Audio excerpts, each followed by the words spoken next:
So we're gonna have quite some exciting time, and then very simply we're gonna start with an icebreakers, just a quick question, and then we're gonna go into more provocative ones. But just asking our distinguished panelists to start, with very simple questions. What is a challenge you have addressed, and how you have addressed it in your country? Go ahead. Great. So good morning, everyone.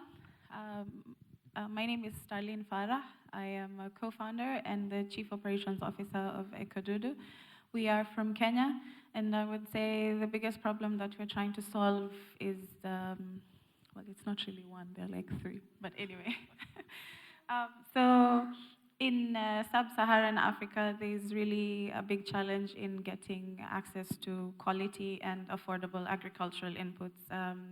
Like in the animal feed sector, there's difficulty in getting really good quality protein for animal feeds, as well as really fertilizers, the non-chemical ones, so the organic fertilizers. And of course, a major problem throughout Africa and some parts of the world in management of organic waste. So as Ecodudu, we are trying to solve all of these problems in one general process. So what we do to address these issues is raise rare organic waste. We rear, the black soldier flies to recycle organic waste. And then this organic waste is now transformed to become a very high quality organic fertilizer.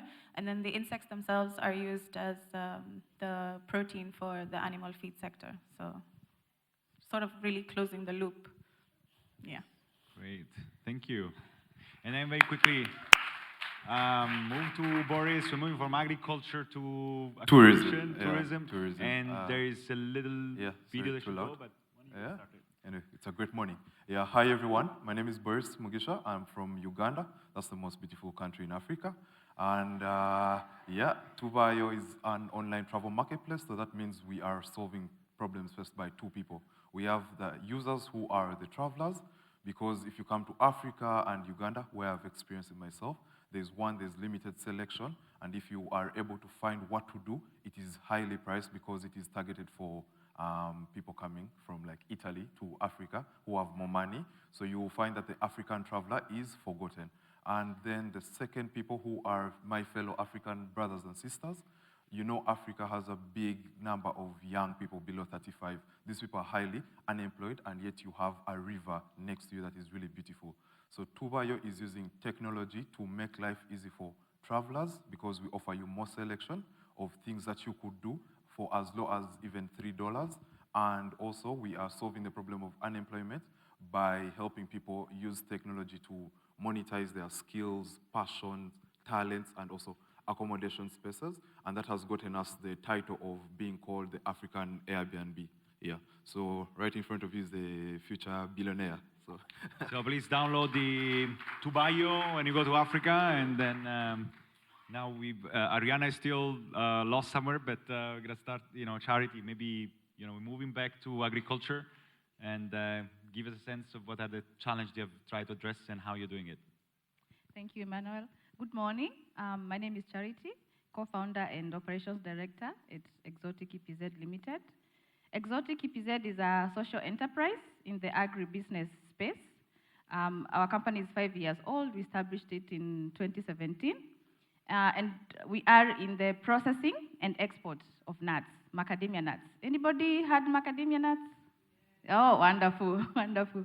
Yeah, so that's what we do. Kenya is the third world largest producer of macadamia nuts. Fun fact, after Australia and South Africa. So we're in that value chain. And we're using technology to address challenges that we identified together with our smallholder farmers in the supply chain.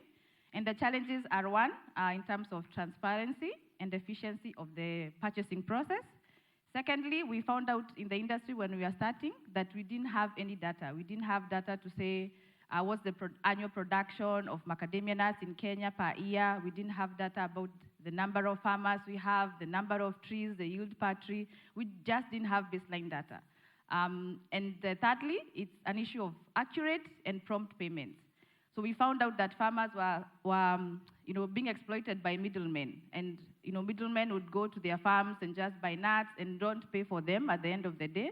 And farmers don't have a way to track, who has carried nuts from my farm and how am I going to follow up. And so we are using technology to solve those challenges. We partnered with Safaricom, one of the largest telecommunications company in East Africa, to implement their revolutionary technology in the agri-business and farmer management space. It's called Safaricom Connected Farmer Application. You can actually Google it, Safaricom Connected Farmer Application. And what this technology allows us to do is, one, it's integrated with M-Pesa. Anyone heard of M-Pesa? Oh, awesome. M-Pesa is a globally recognized mobile payment system. In Kenya right now, M-Pesa is like a bank. In fact, they are giving the banks a run for their money. Billions of transactions on a daily basis. So the Safaricom Connected application is integrated with M-Pesa. And what that helps us to do is, as we are purchasing the nuts from smallholder farmers, we are able to pay on the spot, cash on the bag. The structure of our industry or our sector is such that we pay for the nuts as the farmers are delivering. And that has given us a significant competitive edge in the sector. The system also allows us to collect data. So as the farmers are bringing their nuts to our collection centers, we register them, we get their age, their location, the number of trees, the yield per tree, the quality of the nuts, and that data, we are able to use it to analyze and design solutions that are targeted to the challenges that the farmers are facing. Then the other issue is in terms of communication. The system has a function to communicate through a bulk messaging system or function, and from that, I don't know what I mentioned, we are working with over 2,600 smallholder farmers in 12 macadamia growing regions in Kenya. And that means that we need to communicate to the farmers either on agronomy, support, what they need to do, what time do they need to plant, what time do they need to prune, what time do they need to do something to their trees. So we are able to send a bulk message to all farmers in the different regions, depending on what we are communicating. We are able to say, we are able to tell the farmers when we are opening, when we are closing, and at what prices we are going to be buying the nuts. And that allows farmers to have a certain level of certainty that we are going to be buying nuts and we are going to be buying at this price, and so they can plan for their crop. So that's we are calling it e-extension support. Those are the solutions. Wonderful, thank you. And we have Arianna as well that has just arrived, so we start with the easy question. Okay. So about your challenge of trying to test everyone. and how you do it. So go ahead. Which are the challenges The challenge you have addressed and how. So actually, your video seems to be the only one working, so it's great. Yeah, just one more. So why don't you... Okay. Yeah, the problem starts from a quite simple question. Can you imagine playing a video game without using your eyes? That is because blind and visually impaired people often face difficulties playing with their smartphones, laptops, or game consoles.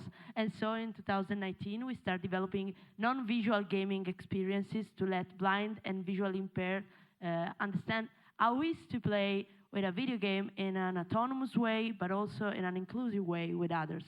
And then when we received our first investment round, we developed a tool that enables developers to create an accessible mode on their video games to let a blind individual understand what is going on the screen. And now I would love to show you how it works. This is a quite simple video game, a platformer one. If we play using the screen, but we cannot see the screen, we died in few seconds. I don't know if we can also use the sounds of the video. Can we hear the volume? No, it's not possible. Okay, now the player is able to go ahead during the gameplay because there are new sounds that unfortunately you cannot see, you cannot hear. I'm sorry, but that let them understand where are the objects. Sonification mode menu. Back to game. Okay, it was Sonification mode menu. okay. Back to game. There's the screen reader that reads everything that's on the screen, and then new sounds appear and let the blind individual understand, thank you so much, what is going on the screen. Okay. So this is the project, and there are in the world over 253 million blind and visually impaired people, and over 1 million video games, but just 10, 15 of them are accessible. So we want to tackle this problem. Thank you. Great. That's great. Now we are pretty much done with the easy part, so we're gonna start with the difficult, provocative questions. Typically in those panels, you always talk about success stories, everything looks good, smiley faces, happy, success, everything. So we're gonna start with a very provocative question. What went wrong in your business? And what's the biggest mistake, particularly that you have made? Because I think sometimes we learn from mistakes much more than from our, praising from our success. So why don't you start, Starlin? We do for you the usual round. What is the biggest mistake you've made in your business? So as an entrepreneur, and I'm sure many of us have really experienced this, we want to have our hands in all cookie jars, we want to be there present along the whole value chain. So at Ecodudu, in the beginning we set out to rear the insects for the insect protein as well as the fertilizer through the waste recycling. But we also realized at that time that we could be able to manufacture the whole compounded feed. So apart from making the protein, we wanted to do the other parts of the feed, so the carbohydrates, the vitamins, all the premixes. So we realized that not only was this expensive, but it really diverted our attention from our core business. So we ended up pivoting to be able to focus on the production of the insect protein rather than, wanting to be along the entire value chain. And also delegate the responsibility to exactly. people. Yeah, yes. Thank you. Thank you. So at the start, we came in Uganda. We came with a tech solution, which wasn't really adapted because people in Africa are used to doing things the traditional way. So we went ahead and also folded because of what the market wanted. So we went ahead and followed the trend that other tourism companies were doing. That is organizing the trips, being on them ourselves every weekend. So you would find that we're doing over 200 people in a week. And you, the person from Tubayo who is on this trip, by the time you come back, you're really exhausted. So Monday comes and you're not able to deliver on the actual work, right? So, and yet we're calling ourselves a tech company. So that was the first mistake that we made because that couldn't be scaled. And then in terms of impacting the number of people who you're helping access decent work, that couldn't be achieved because I was doing the work myself. Then when we shifted to the providing our solution through technology, through the website and the application, the second mistake we made is what our other competitors like Airbnb and Booking.com were doing of delaying payments because we want to keep payments until when they accumulate for a certain host. For a moment, we forgot that in Uganda and Africa, people need the money right away because they don't have very good access to credit, like how it is in the Western world, and that couldn't work, but we had to later change that model and use things like mobile money, and we do faster payouts, which has given us a competitive advantage against the big global platforms when they come to Africa. Yeah. Thank you. And then, so Charity, what's the biggest mistake you've made? Well, many things have gone wrong many times. Yeah, but mistakes are good. They provide us with opportunity to learn. I think I would just pick one, main one. At the beginning, we had one customer, so I would say customer concentration. Underlying that's the biggest mistake. So we had one customer, one country. Although the customer was a large customer, but that really was very risky. And that played out during COVID. One customer, one country. When the customer was affected, their markets were affected by COVID, not their fault. That meant that the business did not have any customer.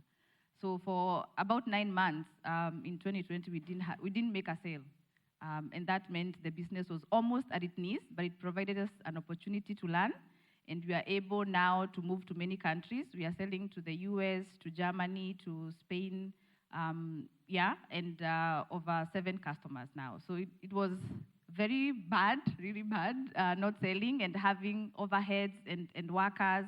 And we're a social enterprise, so we want to keep our workers engaged and being paid a decent pay. But that was a big lesson, and we are where we are because of that mistake. Thank you. Thank you for sharing that. Arianna, your biggest mistake? I totally agree with her in the sense that also, as a company, we have plenty of them, but it was very important to deal with them.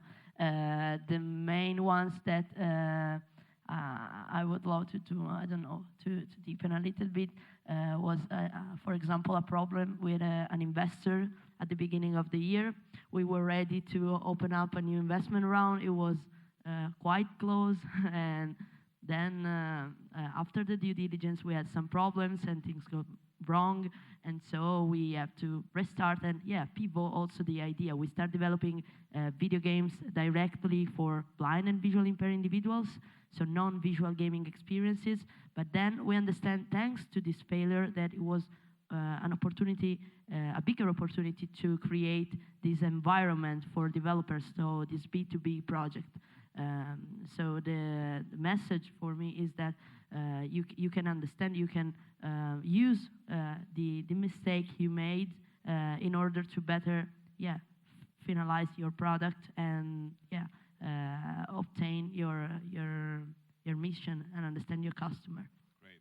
Now we're going to move to another topic, always very provocative, and is lack of sleep. Many of you mentioned that you didn't sleep enough. Now, a lot of entrepreneurs don't sleep very well at night. I've launched recently a new venture. Some of you have heard about the Riding the Rainbow app and things. And since I've launched these things, I wake up typically at 5 in the morning. Then I go to sleep at some point. And typical entrepreneurs don't sleep well. And they wake up in the middle of the night because they have one or more challenges that actually keep them awake. So my question to the panelists is, what keeps you awake at night? What is the biggest challenge that really wakes you up and keeps you bothering you until actually you solve it? Well, I'm sure there are very many, but I'll try to find the one that bothers us the most.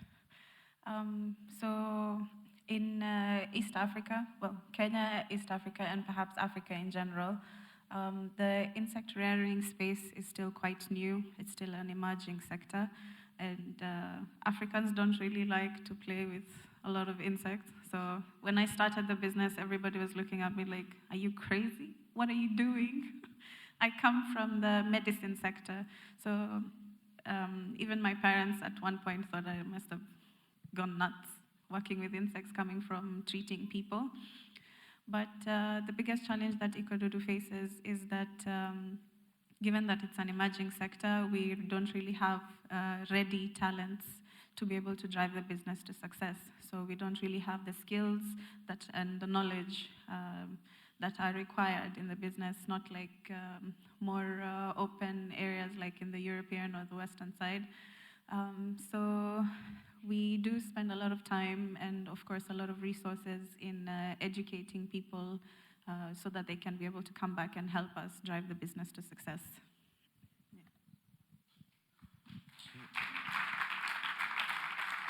So Boris, what keeps you awake? Okay, I'll first off make it very clear to my fellow entrepreneurs, please find some sleep. Personally, I do my 8 hours because I know I am saving the world, so the least I can get is some good sleep. So please sleep. Yeah, at least do 8 hours, right? So, yeah, thank you. I'm from Uganda. So one of the challenges that we face, obviously, access to fund. I'll borrow from what the previous speaker from yesterday said, Mr. Mark, like we do not have the ball funding because you find the solution is needed by so many people, but then the costs are pretty high. You find that you have to maintain a lean team on not the best salaries because you know that if you pay out those competitive salaries, the company won't survive, right? And how to solve that is through probably getting bold funding from like the different partners. And then another thing that we have seen is failure to get the right partners who are aligned with our vision, because most of these partners come from the Western world, and they somehow forget that they are two different environments, that different climates, it's a different economy, so they will ask for the same requirements they're asking a European country to a Ugandan company, and which you find is really different, so you end up not having those really nice partnerships that are going to help propel your solution and help it scale. Because in our case, we are competing against billion-dollar companies. Airbnb offers an insurance cover of $1 billion US dollar, right, for any booking that they have.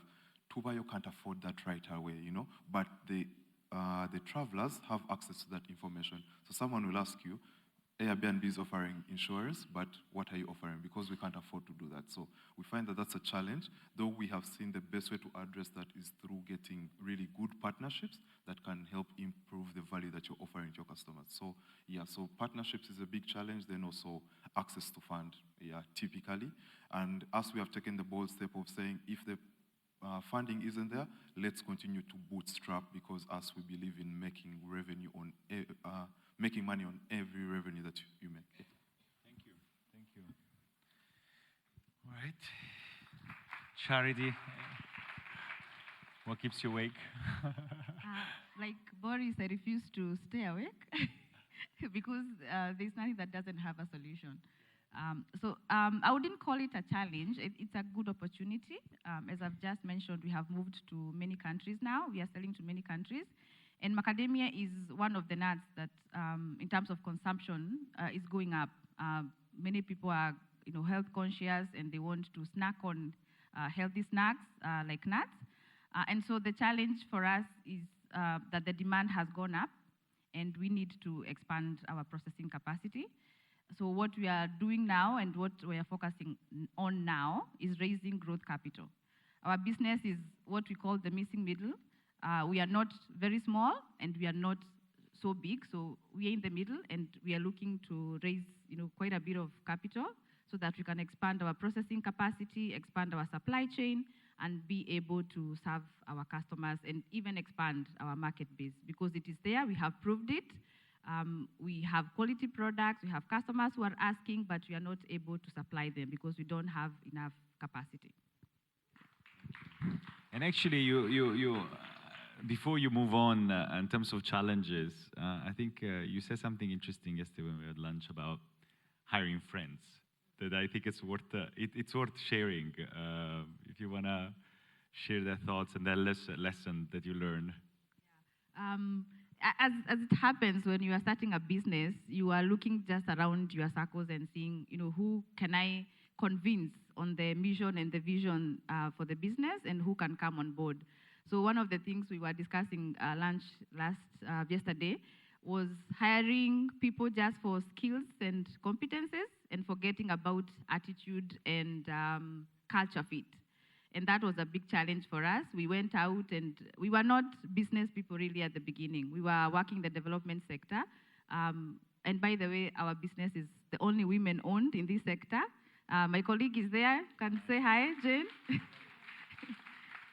Yeah.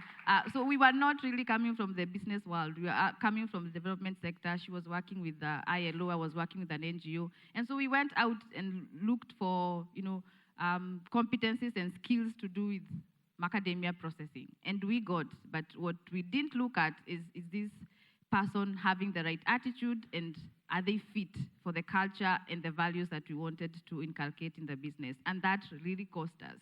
And by the time, it was very expensive mistake, and by the time we realized that we need to look at the attitude and culture fit, it was a bit late, but we bounced back. So that's a big lesson. And now, in our business, we have the management team, 100% of the management team is young people, under 35 years. So we learned, a big lesson there. Thank you. Thank you for sharing this. Arianna. Well, I think that our biggest challenge is the long-term one, in the sense that the vision is the thing that helps us waking up every day and working a lot on what we think is right and what we want to achieve in the future. So make gaming completely accessible to blind and visually impaired people. Maybe it's simple, but I think that having a strong vision, a strong culture, a strong idea of why and what you want to do, it's very important in a company. On the other side, we have many short-term challenges, even in these months, in these weeks. The most important one for us is to find new capitals in order to scale up the business. We have few customers. By now, we have a technology that is not completely plug and play for the developers. We want to invest on that, and we want to scale up the business in Italy and abroad as soon as possible. So we need competencies and fundings in order to develop a strong software development team. Great, thank you. Now we come to the last question, which is really on the role of tech, right? And the reason why we didn't want to start with this is that tech is not a panacea. Tech is not just the magic solution. Tech can come and address real problems. You need to have a solid business first, a solid vision, challenges that you experience, and then tech can be a vehicle to help, but you need to have the right elements that I think the entrepreneurs around here are clearly demonstrating that they have done their path. So I wanted to actually ask the very last questions about the role of tech in your business. You have different stages. Some of the companies are really tech focused, but what is the role, specific add the tech is either giving, or in cases technology's adoption is actually on its way, what is the vision for helping your business with tech? Okay, thank you. So unlike many of my fellow panelists, I am in the business of rearing insects. So my business is largely, say, 100% manual. So the role of technology would be really in adopting new ways in order to really optimize the process. So for us, in the maintaining climate control, so that we can be able to really optimize the rearing process to ensure maximum production capacity in order to be able to address the market demand that we get, which is much higher than what we can really produce. So I would say in that space, that would be the biggest need for technology. Apart from really using the new techniques that have really been developed outside of Africa in order to be able to roll out new products in the insect rearing space. Wonderful, thank you. Now we move to Boris. So given how I described how we started and how we're operating like the traditional businesses that advertise the trips and call people to come, just like right now I think we're about 80, but you can't fit 1,000 people in here. So imagine all the 1,000 people came to book that experience or want to book something on Tubayo. You couldn't fit them in any room, which a startup can't afford, right? So that's where tech came in, because tech could help us serve so many people at the same time. From my seat, even right here, you know, I'm able to, different users, so thousands of users are able to access the platform and book any experience or the accommodation that they need. Then also when it comes to things like paying out, we do not need to actually pay out and issue receipts, and the people who we are giving access to decent work, because I'll just take you back home. If you needed to start a business, you would need a physical location, printing material to issue out receipts to anyone who's paying. But by the use of technology, when someone pays, the traveler is able to get their receipt, and the homeowner or the host of the experience is able to get the confirmation right away. So tech has made our work smoother, which has in turn helped us reduce on our costs that we incur, increasing the profitability and sustainability of the business. Yeah. Thank you. Thank you. Now moving quickly to Charity, because telling you the time is tight, so just very short, the role of tech. I mean, you've already mentioned several areas of tech, so tell us what really is the biggest value added of technology in your business. Yeah. Two things. One, we are using tech as an agent of social change. Like I mentioned, we are collecting data from farmers, using that data to develop and design targeted solutions, you know, pay farmers promptly, and they are able to get, you know, even credit and transaction history. So as an agent of social change, number one, but only if we use tech in the right way. Design solutions that are, one, they're usable, they're user appropriate, they are viable and sustainable as well. And secondly, we're also using tech in the processing facility to reduce costs, increase efficiency, and reduce costs. So 2 areas for us as an agent of social change and to increase our efficiency. Thank you. Last but not least, Arianna. Yeah, technology is a core element, and in our business, we define ourselves a game tech company. So we are using gaming in order to develop a technology that in the future could be applied in other sectors. So we want to increase accessibilities and UX using sounds in gaming, but also in other digital products. So it's very important for the future of the company, in my opinion. Today we're more focused on the business development, on the community growth, but in the future this important point could be a turning point, okay, in order to develop new business model and to create a real standard for accessibility. Well, thank you so much. We're getting to the end of the panel, and I'd like to really encourage you to have a nice round of applause for our panelists. Feel free to engage with them bilaterally, ask them questions. You know, when you go to Africa, don't miss Tubayo and macadamia. When you eat the next macadamia, you know, many of them may come from you. And the video games, I love, you know, I've just already downloaded the video games, and let's make it more, you know, help also our entrepreneurs. If you have chance ideas, give them feedback. Let's keep the conversation going.